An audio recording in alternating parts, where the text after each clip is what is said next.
ہم نے پڑھا ہے کہ بھائی مستثنیٰ کسے کہتے ہیں، مستثنیٰ منہو کسے کہتے ہیں، کلمات استثناء کیا ہوتا ہے، مستثنیٰ متصل کیا ہوتا ہے، مستثنیٰ منقطع کیا ہوگا۔ امید ہے سمجھ میں آ گیا ہوگا۔ بسم اللہ الرحمن الرحیم، نحمدہ و نصلی علی رسولہ الکریم، اما بعد۔ آج ہم پڑھیں گے مستثنیٰ۔ مستثنیٰ کیا ہوتا ہے؟ دیکھو، سب سے پہلے میں کو مثال دیتا ہوں۔ میں مثال کے طور پہ میرے پاس درجہ ثانیہ والے آئے۔ اب دیکھو یہ جملہ ہے، میرے پاس درجہ ثانیہ والے آئے، مطلب اس میں کیا بتایا جا رہا ہے؟ حکم کیا ہے؟ حکم یہ ہے کہ درجہ ثانیہ والے آ گئے، یہ حکم بتایا جا رہا ہے۔ تو میرے پاس درجہ ثانیہ والے آئے سوائے زید کے۔ کیا مطلب؟ میرے پاس درجہ ثانیہ والے آئے مگر زید نہیں آیا۔ صحیح ہے؟ یہ مطلب ہوا نا، میرے پاس درجہ ثانیہ والے آئے مگر زید نہیں آنا۔ اب دیکھو ادھر غور کرو، ایک جملہ یہ رہا، ایک کلمہ یہ رہا، اور ایک جملہ یہ رہا، یہ تین چیزیں۔ اس کے اندر بتایا جا رہا ہے کہ درجہ ثانیہ والے آ گئے۔ اس لفظ نے کیا کیا کہ جو زید ہے نا، زید کو ماقبل جو حکم تھا نا آنے کا، اس حکم سے نکال دیا۔ درجہ ثانیہ والے آئے مگر زید نہیں آیا۔ صحیح؟ تو یہ سوائے لفظ ہے یا پھر مگر زید نہیں آیا۔ جو مگر لفظ ہے، اس لفظ نے کیا کرا، جو اس کے بعد زید آ رہا ہے، اس زید کو جو ماقبل کے اندر حکم ہے آنے کا، اس حکم سے نکال دیا۔ صحیح؟ تو دیکھو تین چیزیں ہو گئیں، میرے پاس درجہ ثانیہ والے آئے ایک یہ، سوائے دوسری چیز یہ، اور زید تیسری چیز یہ، تین چیزیں ہو گئیں۔ تو یہ جو ہوتا ہے نا، یہ اسے ہم کہتے ہیں مستثنیٰ منہو۔ کیا کہتے ہیں؟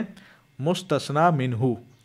اور یہ جو اس طرح کے الفاظ ہوتے ہیں، سوائے، مگر، اس طرح کے الفاظ، اس کو ہم کہتے ہیں کلمات استثناء۔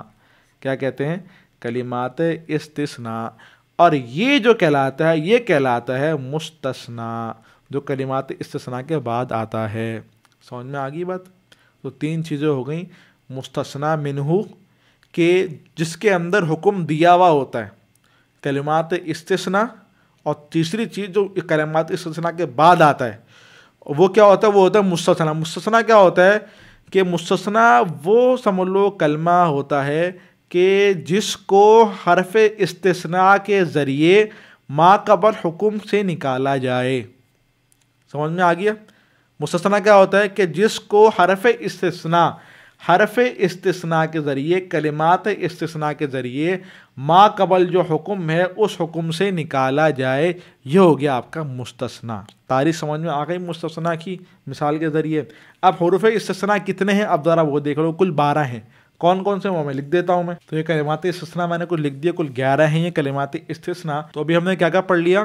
مستثنیٰ کی تعریف پڑھ لی، مستثنیٰ کی بھی اور مستثنیٰ منہو کی بھی، دونوں کی ہم نے سمجھو تعریف پڑھ لی، کلمات استثناء پڑھ لی ہے۔ اب مستثنیٰ کی دو قسمیں، کتنی؟ دو قسمیں۔ کون کون سی؟ نمبر 1 متصل اور نمبر 2 منقطع۔ متصل کسے کہتے ہیں؟ متصل کا مطلب یہ ہوتا ہے کہ دیکھو جیسے کہ یہ مثال ہے نا اوپر والی، یہ والی مثال ہے۔ صحیح؟ مستثنیٰ اگر مستثنیٰ منہو کے اندر داخل ہو، مثال کے طور پہ زید درجہ ثانیہ کا ہی طالب علم ہے، اور میں نے کہا کہ میرے پاس درجہ ثانیہ والے آئے سوائے زید نہیں آیا، سوائے زید کے کہ وہ نہیں آیا۔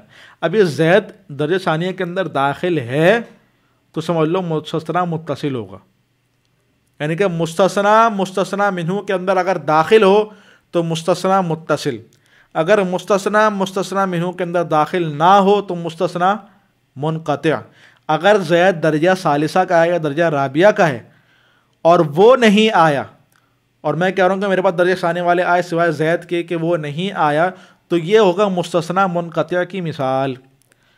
اور اگر زید درجہ ثانیہ کے اندر داخل ہے تو یہ ہو گئی مستثنیٰ متصل کی مثال۔ ایک اور مثال دیکھو، مثال کے طور پہ جاء القوم الا زیدن، سارے کے ساری قوم والے آ گئے سوائے زید کے۔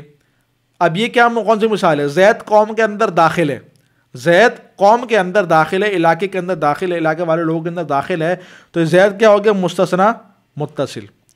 اور اگر میں یوں کہوں کہ جاء القوم الا حمارا، ساری قوم والے آ گئے مگر گدھے نہیں آئے، تو اب یہ کس کی مثال ہے؟ یہ مستثنا منقطع کی مثال ہے. کیوں؟ کیونکہ گدھے جو ہے وہ قوم کا جز نہیں ہوتے، قوم کے اندر داخل نہیں ہوتے. تو اگر مستثنا منہ کے اندر داخل ہو تو متصل ہوگا، اگر داخل نہ ہو تو منقطع ہوگا. تو متصل کی مثال کیا ہوگی؟ جاء القوم الا زیدا، اور منقطع کی جاء القوم الا حمارا. صحیح؟ تو یہ آپ کے سامنے دونوں کی مثالیں آ گئیں. باقی مستثنا کا اعراب وغیرہ وہ انشاءاللہ کوشش کر کے اگلی ویڈیو بنا کر میں اس میں آپ کو بیان کر دوں گا کہ اس کا اعراب وغیرہ کیا کیا ہوتے ہیں. امید ہے یہاں تک آپ کو سمجھ میں آ گیا ہوگا. ہم نے کیا کیا پڑھا ہے اس ویڈیو کے اندر؟ ہم نے پڑھا ہے کہ بھائی مستثنا کسے کہتے ہیں، مستثنا منہ کسے کہتے ہیں، کلمات استثناء کیا ہوتا ہے، مستثنا متصل کیا ہوتا ہے، مستثنا منقطع کیا ہوگا. امید ہے سمجھ میں آ گیا ہوگا. وآخر دعوانا الحمدللہ رب العالمین.